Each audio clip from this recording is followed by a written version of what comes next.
महाराज भीख मांगने से भी काम नहीं चलता है।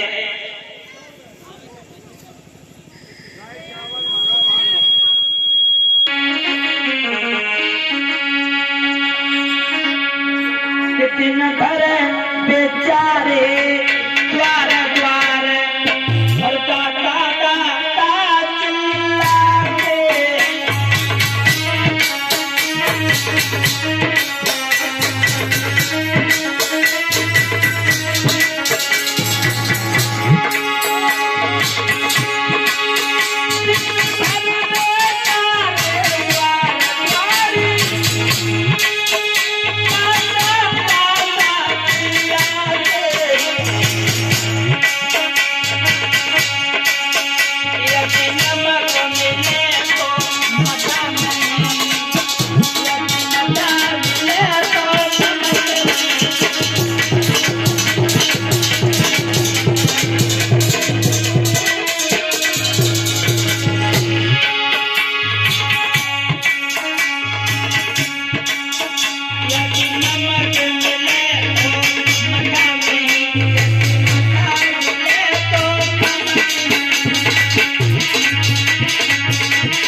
सुदामा पर गरीबी आ गई।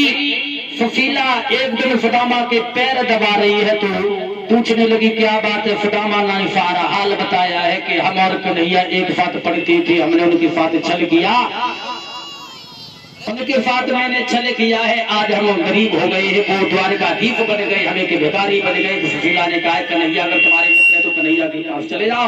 जब सुशीला बार बार मना किया लेकिन सुशीला ने नहीं माना, सुदामा को मजबूर कर दिया, द्वारका में भेज दिया। और जब द्वारका में भेजा खबर पहुंचाई भगवान कन्हैया को तो भगवान कन्हैया नंगे पैर आकर के खड़े हुए सुदामा को बैठाला है।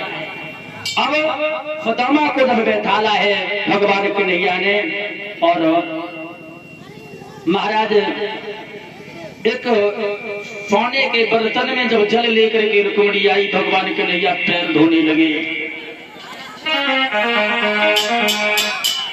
भगवान कन्हैया पैर तो नहीं धो पाए हैं लेकिन जल से हाथ नहीं लगाया। इतने रोए भगवान कन्हैया, इतने रोए, सुदामा के पैर अपने अश्वों से धो दिए। अरे देवी सुदामा की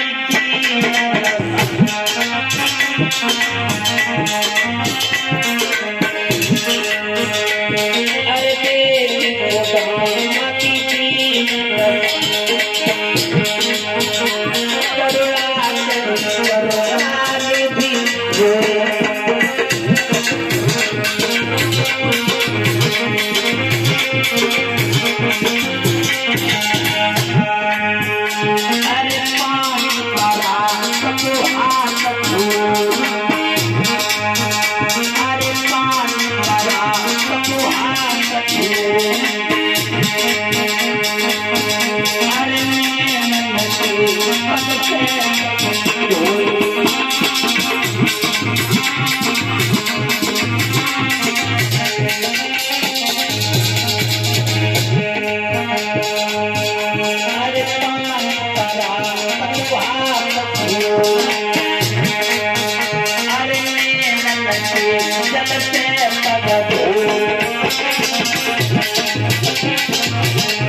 सुदामा की दीन दशा करोड़ा करे करोड़ा निध रोए। पानी परात को हाथ छुओ नहीं, नैनन के जल से पग धोए। भगवान कन्हैया इतने रोए सुदामा के लिए कि आंसू जो पैरों पर गिर रहे थे उन्हीं से पैर धो दिए। जवाब दिया भैया पहले ही आ जाते, इतनी दरिद्रता आपने झेली है। जवाब दिया कन्हैया सब तेरी ही करामात है, जब तक तूने मुझे दुख दिया तब तक दुख में रही, अब तेरे दरवाजे पर आ गए, अब दुख हमारा टल जाएगा। इधर सुदामा कुछ दिन तक रहे, फिर भगवान कन्हैया से कहने लगे कन्हैया अब हमें जाना होगा। कन्हैया कहने लगे ठीक है चले जा। इधर मुट्ठी बंद कर दी, देखो ये तो चली गई इधर से रास्ता, ये चली गई इधर से रास्ता। दोनों मुट्ठी खोली, जैसी देखा खाली हाथ, जवाब दिया कन्हैया तू हमें लगे तो मुझे जानो नंगो है, हमसे भी ज्यादा गरीब है, तूने तो मुझे कुछ नहीं दिया। महाराज 16,108 जो पटरानी थी, जो रानियां थी, सभी से विदा लिए। सुदामा जब पहुंचे महलों में देखा है महल भी बदल गई, सुंदर सुंदर वस्त्र आभूषणों को धारण किए हैं सुशीला। महाराज सुदामा बड़ी हर्षोल्लास के साथ महलों में रहने लगे। बोल गोविंद भगवान की। इस प्रकार से सुदामा की गरीबी को दूर भगवान कन्हैया ने किया है।